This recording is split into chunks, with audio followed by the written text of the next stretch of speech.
I used to be a Christian, a born-again Christian, and I left Christianity for a number of reasons. One of those important reasons being that I believed that Christianity was not rational, that it was not logical. So I left the church, and I have RTS, which is religious trauma syndrome, which is a number of symptoms that one can get when one rips themselves away from an indoctrination. It can mimic the effects of PTSD and CPTSD, and, in my opinion, developmental trauma as well. So I left the church because I believed that it was illogical and irrational. However, Christians have put forth a rational argument saying that it is more rational to be Christian, that it is the rational choice to become Christian. So what we're going to do today is we're going to take a look at this argument that Christians are putting forth. And if it is indeed true that it is more rational to become Christian, then I will become Christian again. So we're going to be taking a look at this argument today and seeing if it is true, if it holds water, if it's more rational to be Christian. And not only are we doing that, but we're going to kind of look at the antithesis as well to see, is it logical and rational for atheists to care about people and the world, to be empathetic and loving and compassionate? Because a lot of times atheists say, oh, I don't need religion to care about others or be kind to others. But is that true? Is it logical and rational to be kind to others if one doesn't have religion? Because religion says, well, if you're not kind to others, you will go to hell and forfeit heaven. So we have a lot of topics that we're going to be taking a look at today, but most importantly, is it rational to become Christian? Because there is an argument that says or claims that it is. Now, before we get started, I want to remind you all, please hit like and subscribe. And if you enjoy my work, consider supporting on Patreon. You get access to members-only videos every single week. That's pretty good. I don't know a lot of people that do that. Today's members-only video that's happening right after this video is called The Godfather of AI Regrets His Creation. Is AI the End of Us? So consider supporting there. Helps out a lot. Also, I want to remind you, there's a lot of scams in the comments. If you see people claiming to be me, telling you to join my WhatsApp or Telegram, that's a lie, that's a scam, don't believe it. Also, be on the lookout. There are a lot of people and groups spreading misinformation and disinformation about me and us and our system because they don't want this information to get out there. So keep your eyes open and be smart. All right. Let's start this. Is it rational to be Christian? Should I become Christian? Now, to answer this question, to really take a look at this deeply, because if it's more rational to be Christian, I will. Absolutely. 100%. Why wouldn't I? So we're going to be taking a look here. I'm going to be reading some quotes, okay, from this article. Say, Christians 1, I'm abandoning atheism to become Christian again. I have no choice. This was written by Lilith Hellstrom. So I'm going to be reading some quotes here because I like this article a lot. If you enjoy it, go to medium.com and follow Lilith Hellstrom. I love that name. It's a great name. And I love some of the articles that I've read from them. Check them out. So this begins by saying, Christians have totally defeated me with their arguments. I have no choice but to become a Christian again. It's because if I'm right and atheism is true, all of us cease to exist at death, and the fact that they believed in God didn't matter anyway. So what's happening here? So this is an argument known as Pascal's wager. And Pascal's wager is an argument put forth that claims to be rational, that claims that believing in God and being Christian is more rational than not. And so let me read a quick definition to tell you what Pascal's wager is. So Pascal's wager is a philosophical argument that suggests that it is more rational to believe in God, even if you're unsure, because the potential rewards, which is heaven, outweigh the risks, which is hell, if God exists. In simpler terms, it's like betting on the existence of God, because you have more to gain and less to lose if you're right. So what does this mean? What is Pascal's wager exactly? It's saying this, like, let's say that you're not a Christian and you're not an atheist, and you're trying to decide which one you want to be. Should I be a Christian or should I be an atheist? How do I decide? I'm not really sure if God exists. I'm not really sure if God doesn't exist. How do I decide whether I'm an atheist or whether I'm a Christian? What Pascal's wager is saying, right? So if you don't really know, it's kind of like you're betting on which one is right. What Pascal's wager is saying is that if you, let's say, choose to be an atheist, but then it turns out that you're wrong and that God does exist and Christianity is true, what's going to happen? You're not going to be able to go to heaven, and you're going to go to hell for eternity. So if you bet on atheism and it turns out you're wrong, you get infinite punishment, infinite loss, as in the loss of heaven and being put in hell. It's a negative infinity here, an infinitely negative. So what Pascal is saying is, let's say you bet on God being real. Well, if you bet on God being real and Christianity being true, and it turns out that you're right, what happens? You get an infinite positive reward, heaven. But what if it was wrong? What if you bet on God and it turned out that God didn't exist and that atheism was true? Well, it wouldn't matter, would it? Because if atheism is true and you die and there is no God, there is no infinite punishment. You simply cease to exist. So what Pascal's wager says is it's more rational to believe in God, because if you believe in God and you're right, you get infinite reward. But if you believe in atheism, not in God, in atheism, and you're wrong, you get infinite punishment. Whereas if you're wrong and you believe in God, you don't get infinite punishment. It's just you cease to exist. So by this logic, it's more rational to believe in God than it is to not. If you're putting bets on which one is true. So it does, if you think about this for a moment, it seems like, well, that seems to make sense. It does seem to be more rationally intelligent to believe in God than not. Because, there's infinite reward in one and no real risk if you're wrong. You simply cease to exist. Well, there are a lot of flaws in this argument, and we have a lot to talk about as well, because I don't want to just look at the negatives of Christianity. I'm going to look at the negatives of atheism as well, because there's big problems with atheism, and we're going to take a look at those. We're going to take a look at these big problems in atheism as well as in Christianity. But here is the issue. Here's the problem with Pascal's wager. It assumes a binary. It assumes there's a lot of problems with it, actually, but one of the primary problems is that it assumes a binary. Another issue it has is that it assumes that you can't know the truth, so that you have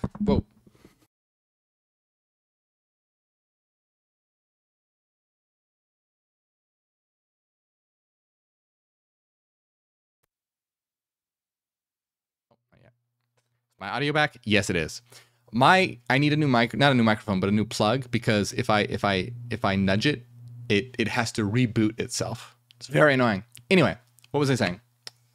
It has a few big flaws. One of those flaws is that it assumes a binary, the choice between Christianity and the Christian God or atheism, and it also assumes that one can't know the truth, that there's no way to know. So since there's no way to know, you have to treat it in terms of probability, like betting. See, when you go to the casino and you bet, you don't know what the outcome is. There's no way for you to know what the outcome is, so it's based on probabilities, and you place bets. So Pascal is treating it like you can't know. But guess what? You can know, and that's what we're going to be talking about as well, how we can know that God does not exist and how we can know what we are. And that it's not atheistic, actually, that it's something else entirely. So there are a lot of problems with this, and you're going to encounter Pascal's wager all the time. I remember when I was growing up Christian, Pascal's wager was always talked about, and it was given as a reason as to why we should be Christian. And if you're out there kind of on the fence, maybe if you're trying to decide if you want to be Christian or not, I'm sure you've come across Pascal's wager. It's used a lot in religion, in Christianity. So one of the problems, right, it assumes a binary. So it assumes the Christian God or atheism. Well, what about all the other gods? What about all the other religions? You're assuming that you don't know if the Christian God exists. What about Pan? Or what about the Greek gods? What about the Egyptian gods? What about all the other myriad religions out there? Sure, if you bet on the Christian God and you're wrong, you have no punishment in atheism. But what about all the other religions? What if it turns out that some torturous God is true? Well, I mean, the Christian God is a torturous God, but you see what I'm saying? So right away, Pascal's wager fails because it assumes a binary when it's not. You can see sort of how very egotistical and blinded Christianity is. It just sort of assumes that it is the one true religion and doesn't have to take into account all the other religions. You know, what about reincarnation? What if you get reincarnated as a cockroach because you had bad karma or something? You can see there's a lot more to it than just that. Furthermore, not only this, but it also, in addition to assuming a false binary, it also assumes that one cannot know. Well, guess what? You can know. You can know if the Christian God exists, and you can know what we are and the true nature of reality. And I don't mean in basing it in probabilities or faith or anything like that. I mean rationally know. So what we say in terms of meta-rationalism is that the metaphysical domain can be known rationally, that we don't have to have any sort of faith or belief or anything like that, but we can know that it is true rationally. So how do we do that? Well, let's first take a look. How do we know if God exists, like the Christian God? I did a video called Proof That God Does Not Exist, called 100% Proof That God Does Not Exist. So if you want to know in detail how you can know that, watch my video, 100% Proof God Does Not Exist. Maybe I'll link it at the end of this video. We'll see. Check that out. And it proves that God does not exist. Now, when I say proves, I don't mean a high probability, but you can know for sure. You can know for sure that God does not exist just as sure as you know that 2 + 2 can't equal 64. And the way that you do that is that you do that by examining the attributes and definitions that Christianity has given to God, and then examine them and see that they lead to a logical contradiction. For example, God being all-powerful, all-knowing, and all-present, but also, and all-knowing, all-powerful, all-present, and all-loving as well. God is supposed to be all-loving, but then allowing people to go to hell, which is eternity of the worst fate imaginable, is logically incompatible. You're having an action that is incompatible with an attribute. And since you have an action that logically contradicts the attribute of the thing, you can know for sure that it does not exist. Now, if you change an attribute and said, well, God isn't all loving, well, sure, maybe then you could have an existence of that God. But in Christianity, it's claimed that God is all loving. So you have to really change the attributes to be able to get, and then it wouldn't be that God anymore. So God, as traditionally defined in Christianity, you can know with 100% certainty that God does not exist. And so that's why a lot of people who come and they're Christian and they're trying to see how to leave Christianity, or even people who have religious trauma syndrome and they're trying to get over their religious trauma syndrome, they go, how do I do it? How do I do it? I just go, reason is the way to do it. Because you can know for sure that God doesn't exist. You don't have to wonder, what if I got it wrong? I know it's a really small chance that God exists, but what if that small chance? No, you can know for sure. There's no chance that God exists. And then there are people who have religious trauma syndrome who are still afraid of hell and this. You can know for sure that places like hell as described in the Bible and God as depicted in the Bible, you can know for sure that these things don't exist. Now, you're still emotionally traumatized, so it's going to take a while to get over it, but at least you will have the rational knowledge that you are making the correct choice, and you don't have to worry about these fearful conditioning tactics that have been used and instilled in humanity. You can start to heal from that. You can start to heal from that. So, but what, I want to answer another question though. What about atheism? Because atheism has problems. So what if one goes from Christianity and then goes to atheism? If one goes from Christianity over to atheism, I want to address a very important thing that a lot of people overlook. Now, there are some people out there who go, well, you need to have religion to be able to be a good person. That religion is what makes people be good and allows society to operate in a way where people aren't just running around killing each other and stealing and pillaging and all this. Why? Well, because if you believe in religion, then you believe in the concept of heaven and hell. And if you're a bad person, you will go to hell. And if you're a good person, you will go to heaven. So this introduces a moral imperative for you to choose good actions for your own benefit. It introduces a selfish reason for why one should be good, because you want to avoid hell and get to heaven. I was having a doctor's appointment the other day, and I don't know what prompted my doctor to say this, but I'm assuming that my doctor is religious in some way. We weren't talking about religion. This was not prompted. I was not having a philosophical discussion or anything. But suddenly my doctor goes, you know, if God didn't exist, I could just, I don't want to say it on YouTube because they'll probably I could just unalive you with a mechanical tool right now, right in the face. I was like, whoa, whoa, whoa, whoa. I didn't say, I was a little taken aback there. I definitely need a new doctor. That was a very weird thing to say. I don't know. Oh, right. I think I was wearing a Hegel shirt or something, and then that got him to talk about philosophy. Very unprompted by me. I was just wearing a Hegel shirt, and he was talking. Then he started talking about philosophy, and then just suddenly exclaimed that. I guess thinking that was like a very wise philosophical moral judgment for him to make.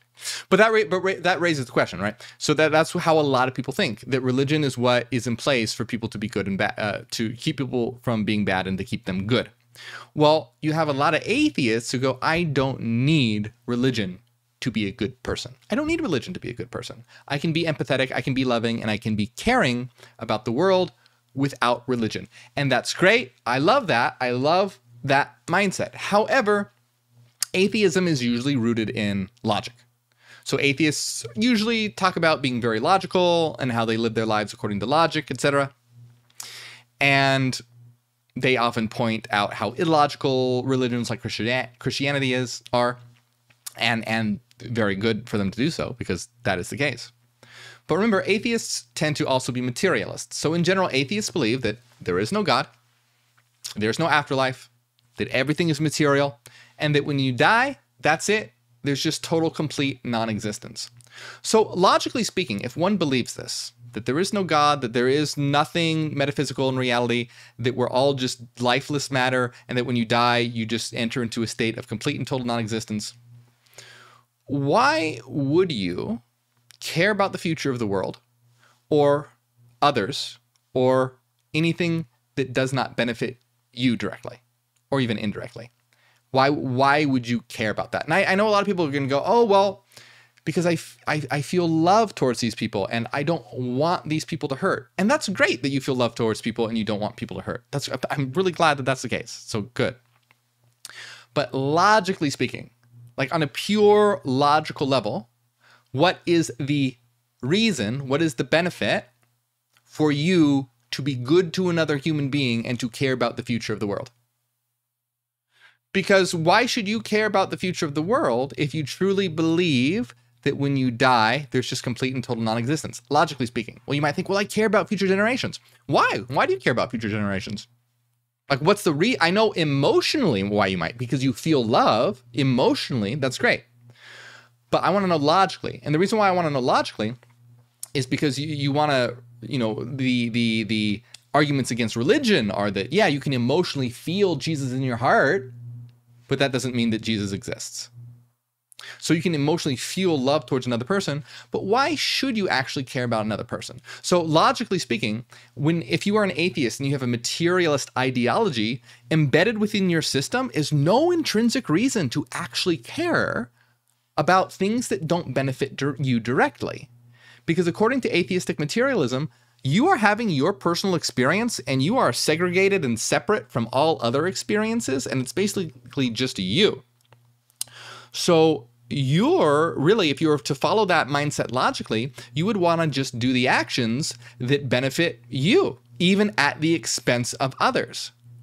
Because unless, of course, you might want to, logically speaking, it might benefit you to be nice. Like, oh, if I'm caring to that person, well, then they'll be caring back to me. See, that's different because there is a logical reason there. Because, oh, well, if I do that, then I get something in return. There's something logical there. Or why should I help out that homeless person? Well, if you get a sense of feeling good from doing it, well, then it's logical because you are gaining something, you're benefiting from something.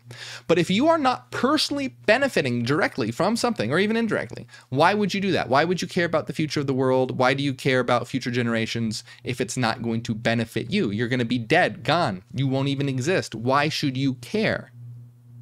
So logically and rationally speaking, within the atheistic materialist system, there are no real reasons to rely on from a rational logical perspective to, let's say, care about the future if you believe that you are a subjectivity that is separate and apart from the environment, and that when you die, and that's it. So it's a very disconnected, finite system. Now, the reason why I bring all this up is because I want you to see how what you believe results in what you do. So if you're a Christian, you believe that heaven exists, hell exists, and that God is there, and you want to try and save people because they're going to go to hell, and you want to try and please God to get to heaven. You believe that these things are true about reality, so you go out and do them. Now, if you're an atheistic materialist, a lot of the good things that one does is going to be more about emotional and cultural conditioning than it is logically following from the atheistic materialist system. Because the atheistic materialist system is intrinsically and inherently a very selfish system. You get systems like a good reflection of that, who adopts that mindset would be like the rich elite billionaires who care all about themselves even at the expense of the world.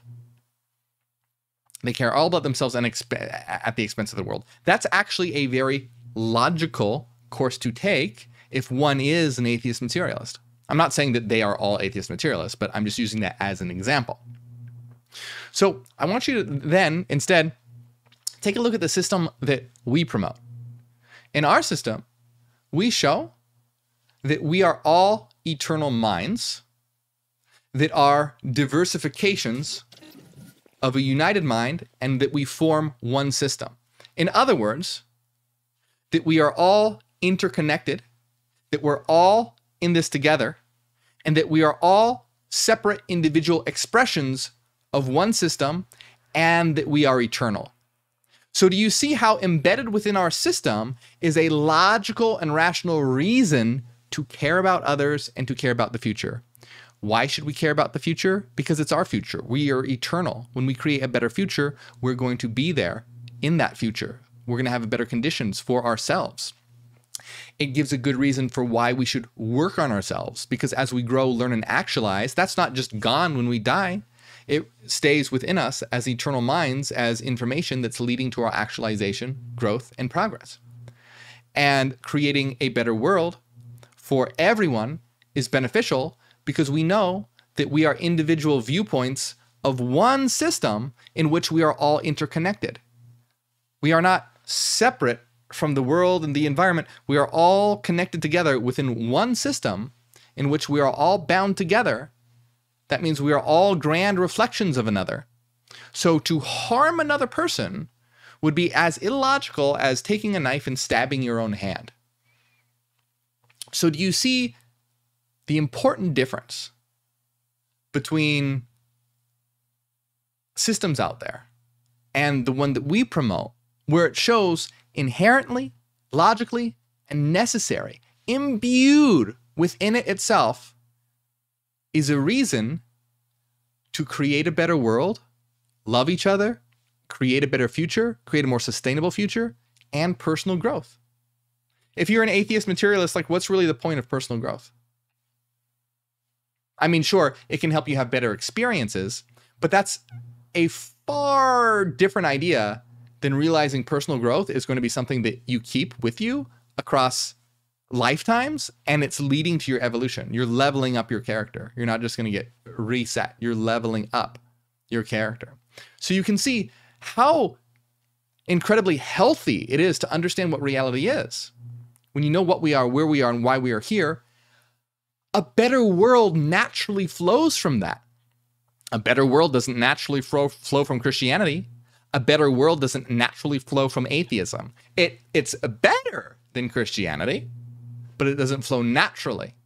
It's not optimal. Whereas in our system, it flows naturally. It's part of the system itself that says that we should work on ourselves and help each other grow, create a better world, and create a better future, and have meaningful experiences together. Do you see how beautiful that is? The system itself tells us and shows us that the best thing to do is to be there for each other, have great experiences together, work on ourselves to grow, and to create a better future. And think about how amazing that is. Whereas other systems, it's like, oh, well, do this or you're going to go to hell for eternity. And usually the things that you do and don't do are very arbitrary. Just a list of weird rules. Or then you have atheistic materialism where it's like, well, just, you know, do your best here until you die. It doesn't necessarily contribute inherently to the idea of personal growth, meaningful experiences, and a sustainable future. Now, some people may do that, but that doesn't mean it logically follows necessarily from the system. In our system, it follows logically.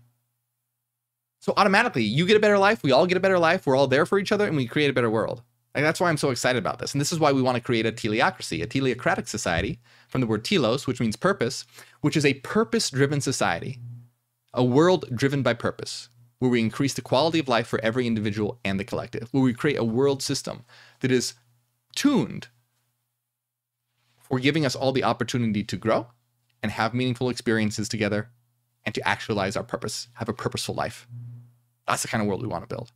So is it rational to be a Christian? No, fuck no. It's not rational to be a Christian. Being Christian is to be a part of the Christian system is one of the most illogical choices that one can get. You can know that God does not exist. You can know for sure that that's not true. This weird wagering thing is highly fallacious in so many different ways. Now, is going to atheism? Going to atheism is a better choice. There's a lot of great atheists I know, but it's certainly not the optimal choice.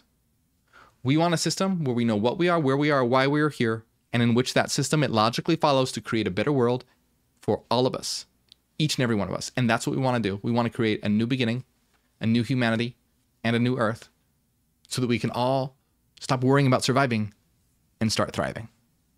So I hope you enjoyed this video, my friend. Check out my video that I mentioned about 100% proof that God does not exist. Check that out for sure. And I want to give a big shout out to everyone that supports on Patreon. Remember, if you enjoy my work, please consider supporting there to get access to all the members only videos on Patreon, or if you're tier 2 or higher on YouTube, you can hit the join button right below here to get access to the archive of all our member videos. There's a lot of them. I also remind you, hey, don't feel pressured to support monetarily. Seriously, don't. It helps out a lot, but I never want someone to feel like they have to. There's a lot of free ways you can support.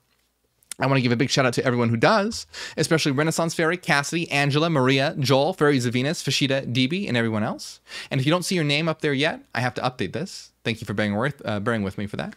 And thank you very much, my friends.